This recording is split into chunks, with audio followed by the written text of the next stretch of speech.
학교 다닐 때 혼자가 편해 이러면서 다녔었거든요. 나도 저 속에 끼면 이런 생각을 하면서도 그냥 혼자가 편한 척 공부하고 혼자가 편한 척 다니고 했었던 것 같아요. 이 회피성 성향 이거를 공부를 하면서 나는 명백한 회피성이야 라고 생각을 했던 것 같아요. 사람에 대한 관심은 분명히 있고 인간관계에 대한 욕구도 분명히 있으면서 그렇지 않은 척 내가 다가가서 상처받고 싶지 않으니까 그냥 거기서 난 괜찮아 그냥 난 이게 편해 이렇게 회피를 해버렸던 게 딱 저와 같다 라고 생각을 하네요. 그래서 오늘은 저와 같은 사람들을 위해 회피성 성향에 대해서 이야기를 좀 해보면 어떨까 싶습니다. 네. 다솜 선생님이 굉장히 솔직하게 얘기를 해주셨어요. 그러니까 나는 관심과 욕구가 굉장히 많으나 아닌 척. 그래서 나 같은 성향이 회피적인 것 같고 그래서 회피적인 얘기를 하고 싶다라고 하셨는데 지금도 회피적 성향이 있으신 분들은 그런 척 한다라는 걸 인정하진 않아요. 그러니까 선생님은 그렇죠. 회피적 성격 장애는 이미 아닌 거죠. 왜냐면 스스로가 그런 척 했던 적이 있어요. 관심과 욕구가 있으면서도 이렇게 말씀을 하시니까 그렇게 유연하게 본인을 바라볼 수 있으면 일단은 장애는 아닌 거죠. 근데 회피성 성격 장애라고 하면 정말 나는 관심이 없어 혼자가 편해 라는 게 진짜라고 받아들이고 있어요. 본인은. 근데 객관적인 사실 주변에서 봤을 때 그렇지 못한 거죠. 주변에서 봤을 때 누가 봐도 여기에 관심이 있는 것 같고 분명히 다가가면 같이 어울릴 수 있을 것 같고 이런 것들이 보이는데 본인 스스로는 그렇지 않아 라고 얘기하시는 분들 이 영상을 보시는 분들이 알았으면 좋겠는 게 내가 저쪽을 신경 쓰고 있고 관심이 있으면 아닌 척하고 있어도 에너지가 티가 나요. 그러니까 그런 에너지를 티내기보다는 그냥 솔직하게 그 무리로 가는 게 훨씬 더 효과적인 대인관계예요. 근데 안타깝게도 회피성 성격장애는 그걸 안 되는 거죠. 그 무리에 가서 섞이는 것 자체가 안 되는 거예요. 회피성 성격장애를 이해하기 위해서 우리가 진단 기준을 조금 설명할 필요가 있을 것 같아요. 회피성 성격 장애는 사회적 접촉을 피하고 본인이 부적절하다고 느끼면서 비판과 거절에 과도하게 민감한 특징을 보이고 있는데 다음 설명드리는 상황 중에 4가지 이상에 속하신다면 회피성 성격 장애 진단을 받으실 수 있습니다. 첫 번째, 비판이나 거절, 인정받지 못함 등 때문에 의미 있는 대인 접촉과 직업적 활동을 회피한다. 두 번째, 자신을 좋아하는 확신 없이는 사람들과 관계하는 것을 피한다. 세 번째, 수치를 느끼거나 놀림받는 두려움 때문에 친밀한 대인관계를 제한한다. 네 번째, 사회적 상황에서 비판의 대상이 되거나 거절당하는 것에 대해 집착한다. 다섯 번째, 부적절감으로 인해 새로운 대인관계를 맺는 것이 힘들다. 여섯 번째, 자신을 사회적으로 부적절하고 개인적으로 매력 없는 다른 사람에 비해 열등한 사람으로 바라본다. 일곱 번째, 창피를 당할까봐 위험을 감수하거나 새로운 활동에 참여하는 것을 꺼린다. 우리가 진단 기준을 들으면서 여러분들이 같이 이게 키포인트구나 라는 것을 찾았으면 좋겠어요. 회피성 성격장애는 내가 조금 못나다 라는 자격지심과 그 자격지심이 타인에게 들킬까봐 두려움이 같이 갖고 있어요.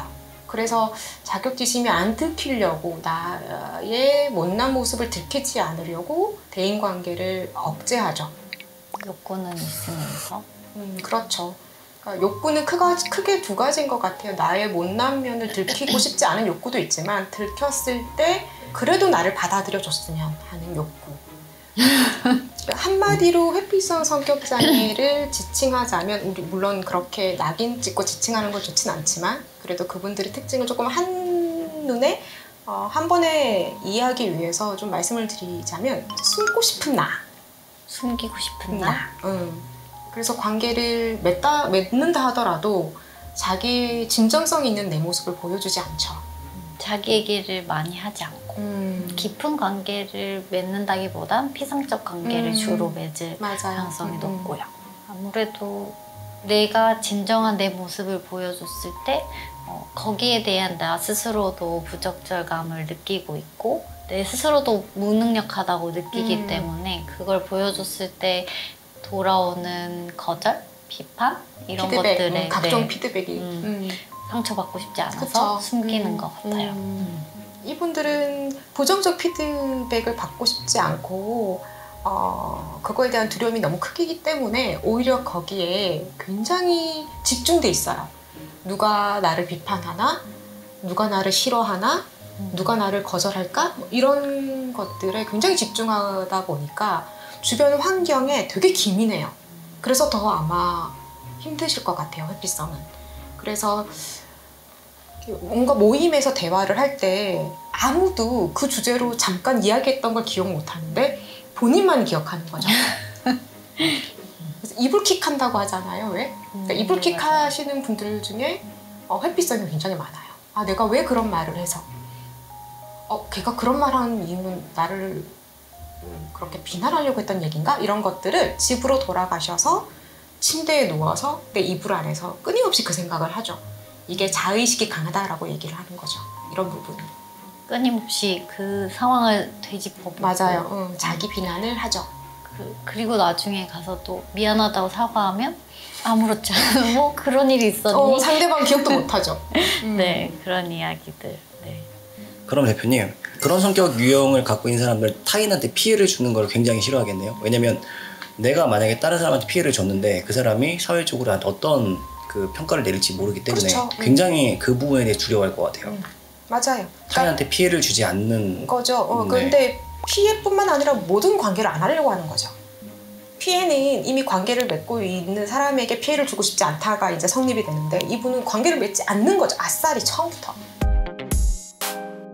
이런 회피성 성향은 어떻게 형성됐을지가 좀 궁금한데 회피성 성향의 원인에 대해서 설명을 좀 해주신다면. 정신분석에서는 한 단어로 조금 설명하려고 해요. 그게 바로 수치심. 그러니까 수치심은 나를 굉장히 부끄럽게 만들잖아요. 들키면 안 되는 게 바로 수치심이잖아요. 그런 것들이 내면에 자리 잡고 있기 때문에 관계를 맺지 못하는 것이다 라고 설명하고 있어요. 정신분석에서는. 그 수치심은 아까 이야기 드렸던 부적절감이 포함된 자격지심과 타인에게 들키면 안 되고 세상에 드러나면 안 된다. 를 포함해서 스스로도 보고 싶지 않고 그래서 무의식 속에 계속 억압시키고 싶은 것이 바로 수치심이에요. 근데 이 수치심이 대인관계 장면에서 계속 올라오는 거예요.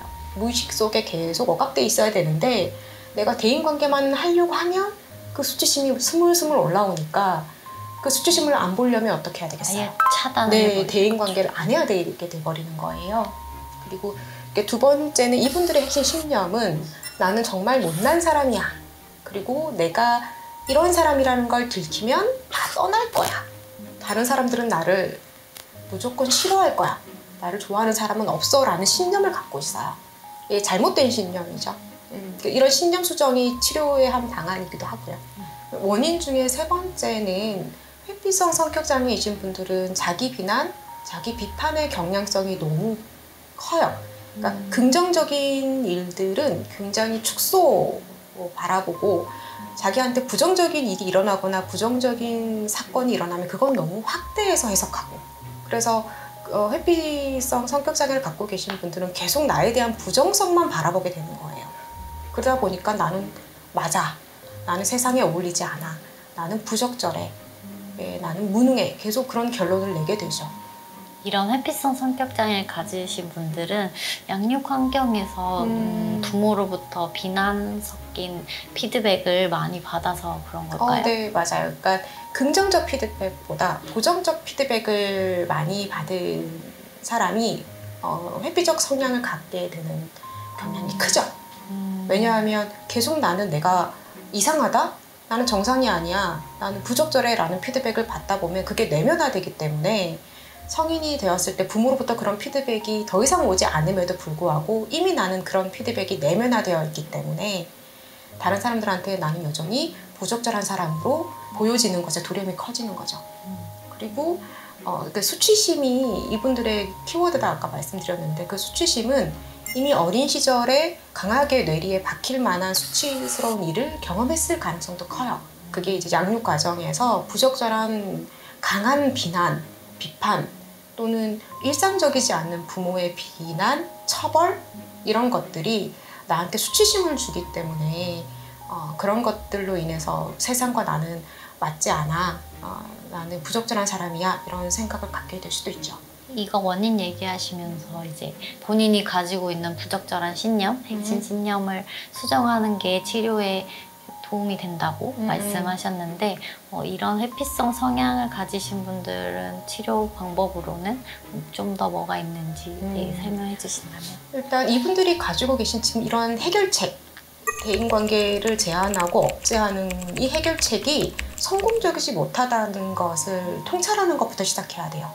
그러니까 본인이 선택한 이 방법이 결과적으로는 옳지 않은 또는 적절하지 않은 방법이다, 해결책이 되지 않는다 라는 거를 경험적 상담을 통해서 확인을 하는 작업이 일단 필요해요. 그래서 내가 다른 대안을 찾아야 된다, 다른 선택을 해야 된다라는 거를 인식하고 시작을 해야 되는 거죠, 치료 자체가. 사회관계를 회피하는 게 방법이 아니고 그것이 아닌 다른 대안을 찾아야 된다라는 말씀이시죠? 맞아요. 그 회피성 성격장애이신 분들은 상담을 하면 스스로가 답답함을 굉장히 많이 느껴요. 그게 어떤 답답함이냐면 내가 잠재력을 펼치고 있지 못하다는 느낌? 내가 이것보다 더 나은 사람이 되고 더 나은 세상에서 살아갈 수 있는데 무언가 어디에선가 내 발목이 잡혀서 앞으로 나가지 못한다는 느낌을 많이 가지세요. 그러니까 그게 바로 이런 해결책을 본인이 선택하고 있기 때문인 거거든요. 그 무리에 들어가지 않는 선택, 대인관계를 제한하는 선택, 근데 이런 것들 선택에서 벗어나야지만 내 잠재력이 펼쳐진다라는 것을 실제 상담을 통해서 많이 알아가시죠. 그런 대안적인 선택은 스스로 찾게 되나요? 그러니까 상담을 하거나 그런 장면을 좀 빗대어 이야기를 하면 스스로에 대한 긍정성을 찾기 시작해요. 회피성 성격장애이신 분들에게 본인의 강점에 대해서 적어보세요라고 하면 열심히 노력해서 한두 개, 본인의 부정적인 모습을 작성해 보세요라고 하면 막 10개, 20개. 그렇기 때문에 본인의 긍정성을 찾도록 많이 노력을 하죠. 근데 그 긍정성이 대부분 그런 분들은 없는데 만들어낸다. 뭐 이런 것까지 긍정적인 거예요. 이렇게 얘기할 가능성이 굉장히 커요.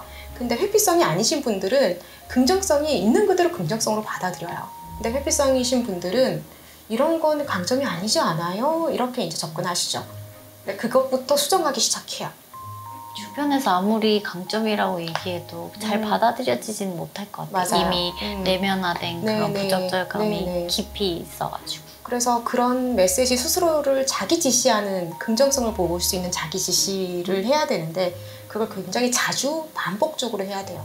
치료 장면에선 그런 것들을 계속 연습하도록 하겠네요. 네, 그러니까 자동적 사고가 뭔가 일이 딱 얼그러지자마자 자동적 사고가 거봐, 나 또 망쳤어 이런 생각이 들면 그 자동적 사고를 다른 자기 지시로 바꿔야 되는 거죠. 실수할 수 있어, 까짓 건 뭐 어때, 욕 한 번 듣지 뭐. 그리고 세 번째가 내가 무언가 실수하고 타인으로부터 비난을 받는 그 상황을 나는 견딜 수 있다라는 믿음을 갖추도록 해요. 그러니까 이분들은 약간 파국화라는 인지적 오류를 갖고 있거든요. 다른 말로 재앙화라고 하는데 나는 그런 상황을 견디지 못해 라는 파국화를 갖고 있기 때문에 아닙니다. 당신 충분히 그 부적절한 상황, 본인이 원치 않은 상황, 부정적 감정이 드는 그 상황을 견딜 수 있어요. 그 장면에 그저 가만히 한번 있어 보세요. 그래서 오히려 비난받을 수 있는 사회적 장면에 노출하도록 도와주죠. 노출되어도 내가 크게 타격 입지 않는구나, 크게 무슨 일이 일어나는 건 아니구나, 이런 경험을 할 수 있게 도와주죠. 의존성 성격장애는 아주 작은 일부터 성취하는 경험을 하는 게 포인트라면 회피성은 타인으로부터 비난받는 장면에 노출하는 게 오히려 포인트죠. 그걸 노출함으로써 견디는 힘을 기르는 맞아요. 것이 네. 포인트라고 할 수 있겠네요.